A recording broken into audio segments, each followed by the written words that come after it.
Bogus IAS महिलेने नागेश पाटील अष्टीकर यांनाही घातला 1,45,000 गंडा।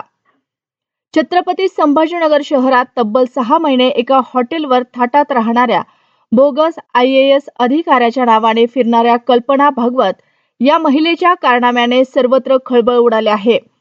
स्वतःला वरिष्ठ IAS अधिकारी म्हणून ओळख करून देत तिने अनेकांना विश्वासात घेत आर्थिक फसवणुकीचे प्रकार केले असल्याचे समोर आले आहे। याच फसवणुकीच्या जाळ्यात हिंगोलीचे खासदार नागेश पाटील अष्टीकर देखील अडकले असून आई आजारी आहे, मंदिर बांधायचे असे विविध कारणे सांगून त्या महिलेने तब्बल 1,45,000 रुपये मागितले असून माणुसकीच्या नात्याने ही रक्कम दिली असल्याची माहिती खासदार नागेश पाटील अष्टीकर यांनी माध्यमांना दिली आहे। काल परवा 2-3 दिवसाखाली मला एक औरंगाबादवरून एका पत्रकाराचा फोन आला होता की असं काहीतरी आहे। मी प्रचार रॅलीमध्ये होतो, मला काही फार जास्त बोलता येत नव्हतं। मी म्हणलं नंतर मी तुम्हाला सांगेन, बोलेल। आणि काल मग आता हे सगळं आटोपल्याच्या नंतर मी दिल्लीला आलो आणि आज कुठल्या तरी चॅनलवर किंवा पेपरमध्ये ही बातमी आहे। वास्तव आहे की माझी त्यांची भेट झाली होती। काही पैसे त्यांनी वारंवार मला कोण्या वेगवेगळ्या कारणाने मागितले, ते मी आपल्याला फोन पेच्या जे त्यांनी मला रिक्वेस्ट केली आणि कशाबद्दल केली आणि नंतर मी कसे टाकले ते मी तुम्हाला दाखवेन। यांची माझी भेट अशी झाली की माझा एक पाहुणा, माझा पुतण्याच म्हणजे माझा भाऊ आहे, चुलत भाऊ, आणि त्याचा मुलगा एक वेळेस ट्रेनमध्ये जात असताना त्यांना भेट झाली आणि ती स्वतःला IAS अधिकारी सांगत होती आणि रामभद्राचार्य महाराज यांची शिष्य सांगत होती।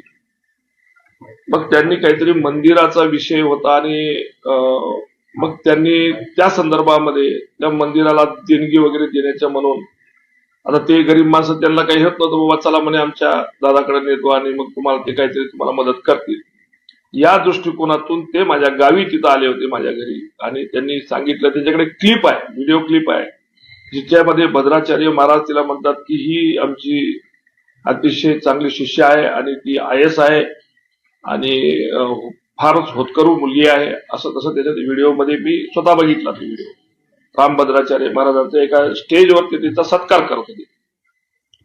मला असेच चांगली व्यक्ती असेल, आणि ती म्हणजे स्वतःला कल्पना पाटील म्हणत होती, म्हणजे आमच्या समाजाची म्हणत होती। आणि तिचं ट्रॅजेडी अशी तिने सांगितली होती की म्हणजे ज्या वेळेस इंटरव्ह्यूला बोलवतात, सॉरी इंटरव्ह्यू नाही, म्हणजे ज्या वेळेस तिला ट्रेनिंगला बोलवतात त्यावेळेस तिचे वडील वारले आणि ती जायला लेट झाली आणि नंतर मग इथल्या अधिकाऱ्याने तिला आता नंतर बघू आणि असं करत करत तिला म्हणजे त्या ह्यातून बाद करण्याच्या दृष्टिकोनातून त्यांनी माझ्यावर अन्याय केला, असं झालं असं म्हणजे बऱ्याचशा ट्रॅजेडी तिने सांगितली। वडील गेले, आई असते, काही आजारी असते, आम्ही किरायाच्या घरात राहतो, बराचसा काही मला त्यांनी त्यावेळेस असं इमोशनली खूप गोष्टी सांगितल्या। ठीक आहे। मग त्या दिवशी त्यांनी मंदिरासाठी मला निधी मागितल्याच्या नंतर भद्राचार्यजी महाराज कुठंतरी मंदिर बांधतायत आणि त्या मंदिरासाठी साहेब आपण सर्वांनी मदत करावी असं तसं म्हणल्यामुळं मी त्यावेळेस काहीतरी 20,000 रुपयाची त्यांना मदत केली। मग त्यानंतर तिथला संबंध आल्यामुळं, ते भेट झाल्यामुळं मग ते एकदा दोनदा मला मी दिल्लीला मला थोडीशी अडचण आहे, मला मदत करता का, मी माझं म्हणजे नोकरीवर लागल्या पेमेंट मधून आपल्याला देईल, असं करता करता एक 2-3 ट्रान्झॅक्शन, एक 10,000 किंवा 10,000 असे 2-3 ट्रान्झॅक्शन झाले।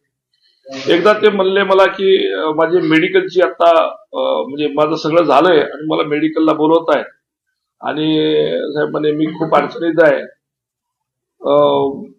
जाण्याचे येण्याचे सुद्धा त्यांचे वांदे होते।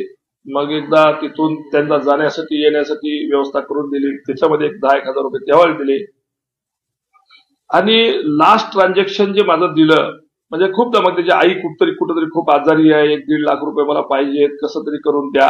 पण मी म्हणलं आता हे कसं आहे, मदत आपण करतो पण प्रत्येक वेळेस जर तुम्ही प्रत्येकच गोष्टीला छोट्या गोष्टीला जर मागू लागले तर मग माणूस जरा कदरून जाते। मी त्या अर्थाने थोडे दिवस मग त्याला एंटरटेन नाही केलं, पण ते ज्यावेळेस मग म्हणते की आई आता खूप सिरियस आहे दादा, दुसरं कोण करणार मदत, आता काहीतरी मला काही दुसरे कोणी परिचयाची नाही म्हणणार, पुन्हा त्यावेळेस अजून काहीतरी असं 10,000 ट्रान्झॅक्शन झालं।